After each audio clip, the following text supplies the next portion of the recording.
Ichaklar ingichka ichak va yo'g'on ichaklar guruhiga bo'linadi.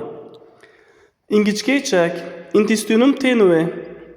Ingichka ichak umumiy uzunligi 2,2-4,4 metrni tashkil qiladi. Ingichka ichakni demak 3 ta qismi bor. Bular 12 barmoqli ichak, och ichak va yonbosh ichak. Demak, 12 barmoqli ichakni biz duodenum deymiz, och ichakni yeyunum deymiz va yonbosh ichakni ilium deymiz. 12 barmoqli ichak, duodenum.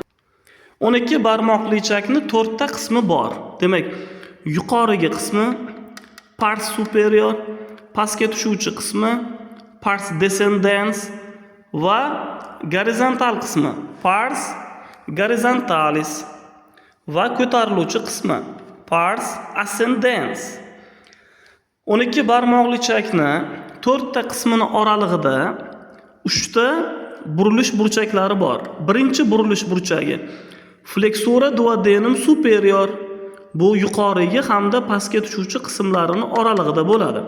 Ikkinchi burilish burchagi flexura duodenum inferior. Bu pastga tushuvchi va gorizontal qismlarining oralig'ida. Uchinchi burilish burchagi flexura duodenum yeyunalis. Demak, mana bu yeyunum, ya'ni och ichak. Mana bu yerda demak yuqoriga ko'tarilgan, mana bu tomondan ko'rishimiz mumkin. Demak, ko'tariluvchi qismi tugaydi va yeyunum boshlanadi. Mana shu yerda demak flexura duodenum yeyunalis hosil bo'ladi.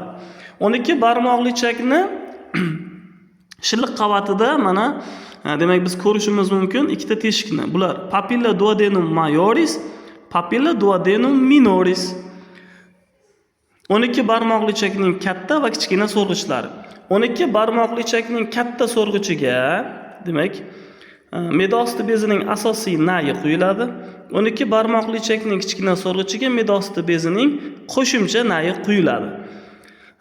Ingichka ichakni demak umumiy demak devorining qavatlari 4 ta qavatdan iborat. Demak shilliq qavat, tunika mukosa, shilliq osti qavat, tela submukosa hamda muskul qavat. Demak tunika muscularis va seroz qavat. Tashqi tomonda demak tunika seroz qavat bo'ladi. Shilliq qavatda biz nimalarni ko'rishimiz mumkin? Mana 12 barmoqli ichakda demak shilliq qavatida biz halqasimon burmalarni ko'rishimiz mumkin. Bularni plika circularis deb aytamiz. Faqat mana bu yerida pastga tushuvchi qismini medial devorida demak bo'ylama burmani ham ko'rishimiz mumkin. Plika longitudinalis deyiladi. Ingichka ichakning shilliq qavatida vorsinkalar bo'ladi. Vorsinkalar ayniqsa och ichakning shilliq qavatida uzunchoq va ingichka bo'ladi. Vorsinkalarning o'rtasida demak limfoid bo'shliq va atrofida qon tomirlar bo'ladi. Bundan tashqari ingichka ichaklarning shilliq qavatida demak limfoid follikulalar bo'ladi. Follikuli limfatiki agregati hamda follikuli limfatiki solitari. Demak, follikuli limfatiki solitari bu yakka tolalar, tugunlar hisoblasa follikulalar, follikuli limfatiki agregati bu to'plam bo'lib joylashgan limfalar hisoblanadi. Yo'g'on ichak intestinum crassum umumiy uzunligi 1,5-2 metrni tashkil qiladi. Yo'g'on ichagida 3 ta qism bor. Demak, bular ko'richak, chambar ichak va to'g'ri ichak.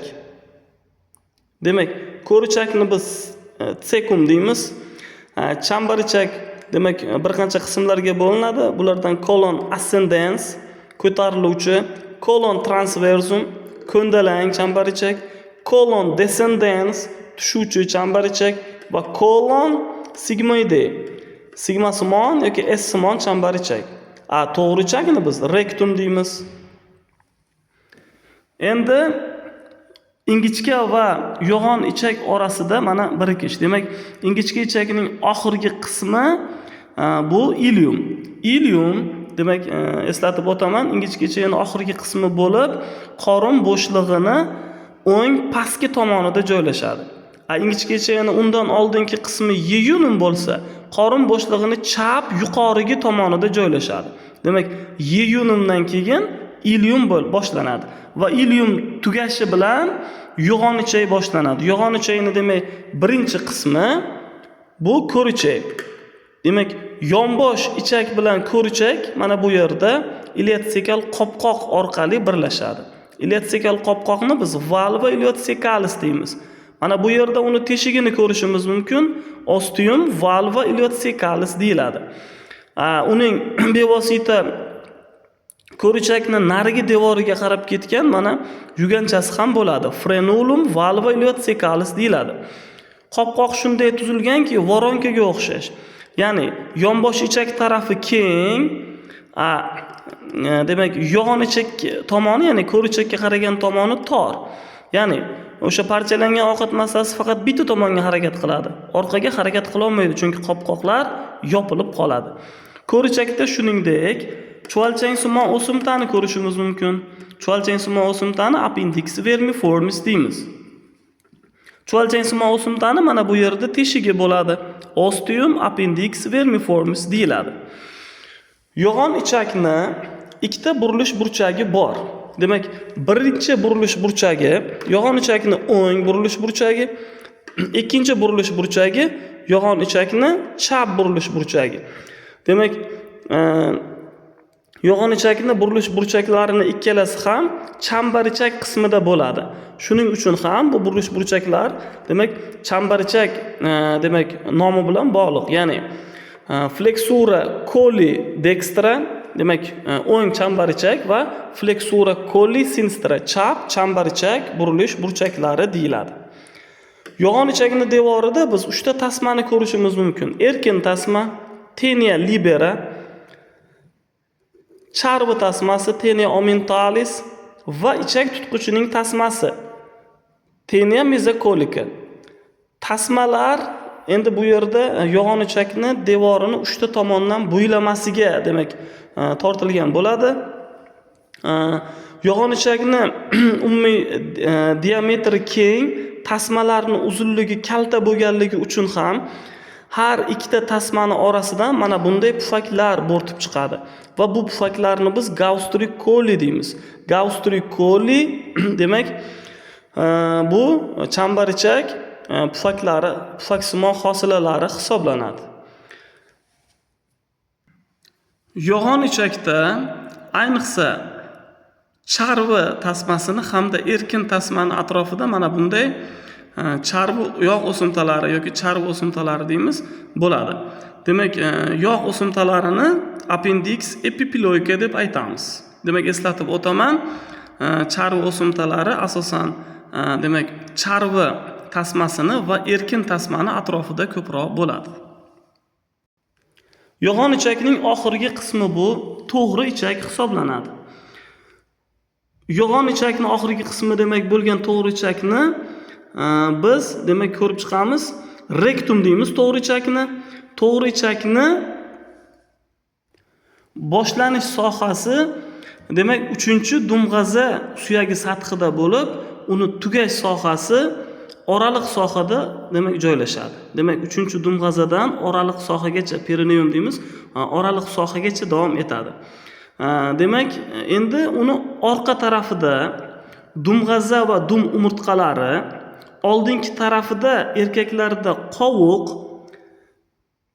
urug' pufakchasi, urug' olib ketuvchi nayni kengaymasi hamda prostata bezi bo'ladi. Ayollarda bo'lsa qin va bachadon joylashadi oldingi tomonida.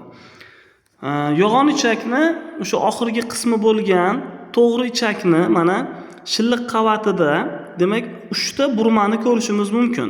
Bu burmalarni biz plika transverza deyiladi, ya'ni ko'ndalang burmalar deb nomlaymiz. Pastki tomonida, ya'ni kanal sohasida mana biz ko'rishimiz mumkin bo'ylama burmalarni ham. Bo'ylama burmalarni kolumna analis deb nomlaymiz. Bo'ylama burmalarning oralig'ida, demak, sinus ani bo'ladi. Ya'ni bo'shliqlari bo'ladi. Anal bo'shliqlari deb tarjima qilinadi. Bo'ylama burmalar anal teshigi sathida tugaydi va qopqoqlarni hosil qiladi.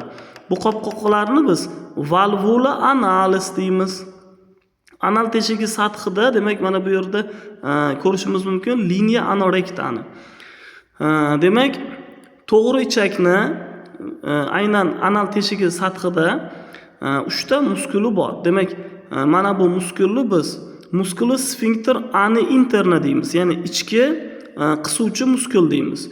Undan sal tashqariroqda musculus sphincter ani externa, ya'ni tashqi qisuvchi mushak joylashgan bo'ladi. Tashqi qisuvchi mushak bu chanoq diafragmasi mushaklari guruhiga kiradi va sal yuqoriroqda, demak, anusni ko'taruvchi mushak, ya'ni musculus levator ani joylashgan bo'ladi.